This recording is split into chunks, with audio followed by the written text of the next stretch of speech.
Je voulais d'abord remercier l'invitation, remercier Fabrizio de m'avoir invité aujourd'hui dans un palais absolument magnifique, mais surtout parce que je voudrais vous dire pourquoi le MEDEF Paris soutient IREFI.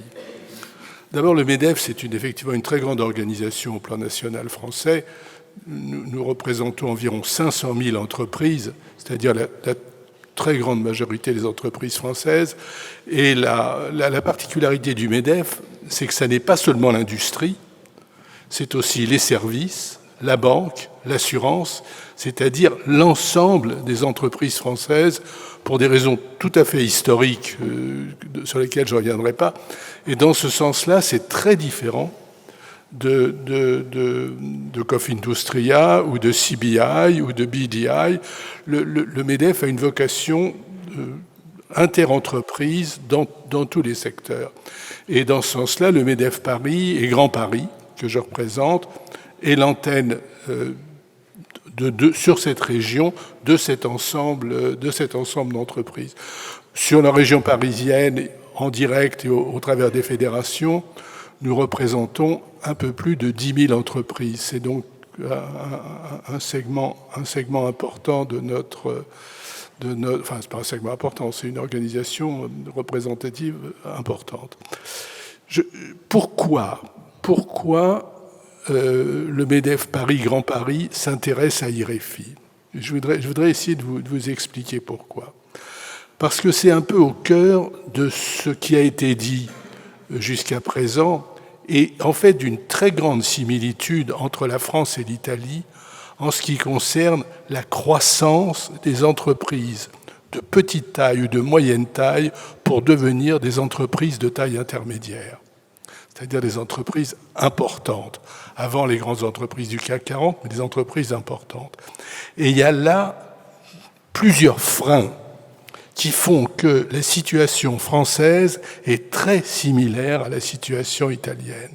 On a beaucoup de petites entreprises, on a quelques grands groupes internationaux que vous connaissez tous, mais au milieu, il y a un vrai trou. Et ce trou, ce manque, il provient du fait que les PME françaises ont beaucoup de mal à passer le cran au-dessus, ont beaucoup de mal à devenir des entreprises importantes. Pourquoi? La première raison, c'est effectivement l'internationalisation. Le manque, le fait d'être complètement concentré sur le système français. Le marché français est un marché important, mais surtout il est très compliqué, au moins autant que le marché italien et les réglementations italiennes, et ça absorbe complètement l'énergie des dirigeants de ces entreprises. Ils ne voient pas, enfin ils le voient, mais ils ont du mal à voir au-delà. Et donc, par nature, la croissance est limitée. Et dans ce sens-là, nous soutenons complètement Fabrizio et IREFI comme un moyen de croître pour ces entreprises, notamment vers l'Italie, ou vice-versa, en accueillant des entreprises italiennes et en travaillant avec eux en partenariat pour passer à un autre seuil, passer à un autre niveau. Et c'est une des raisons. La deuxième raison, c'est une raison tout simplement fiscale.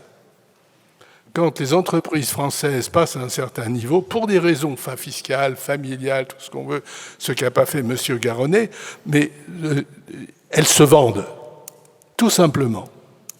Problème de succession, problème de fiscalité, tout un tas de choses, et se vendent beaucoup au groupe anglo-saxon.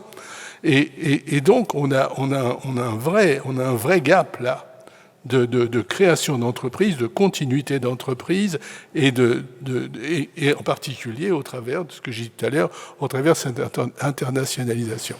Vous voyez, en vous écoutant tout à l'heure, ou en nous écoutant, je me disais, il n'y a pas d'IREFA, il n'y a pas d'Institut des relations économiques France-Allemagne. Ça n'existe pas. Et ça n'existe pas tout simplement parce que les Allemands n'en ont pas besoin. Les entreprises de taille intermédiaire allemandes sont des grandes entreprises, sont des entreprises pérennes, comme celle de M. Garonnet, et qui ont une vision très rapidement globale. Ils travaillent en France, ils ont des filiales en France, ils se développent, et nous développons aussi avec l'Allemagne, mais la mentalité, la façon, les gènes, the genes, comme diraient les Américains, sont pas les mêmes. Et je crois que Fabrizio s'attelle à une grande tâche qui est juste, qui est le fait de changer ça, le fait que ces entreprises voient les choses autrement et se développent, en particulier sur l'axe franco-italien, avec les problèmes culturels, avec tout ce qu'on peut imaginer, mais s'ouvre l'esprit de façon à changer de taille. Puis je voudrais terminer avec une petite anecdote, parce que M. Gambutto a sorti son anecdote tout à l'heure, que j'ai trouvé formidable.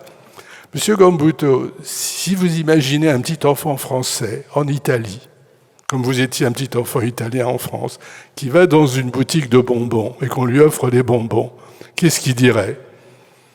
Non, merci. Probablement. Donc vous voyez, le problème, il n'est pas seulement d'un seul côté, mais il est des deux côtés. Il est des deux côtés. Voilà, je voulais terminer avec votre anecdote, Monsieur Gambutto. Merci beaucoup.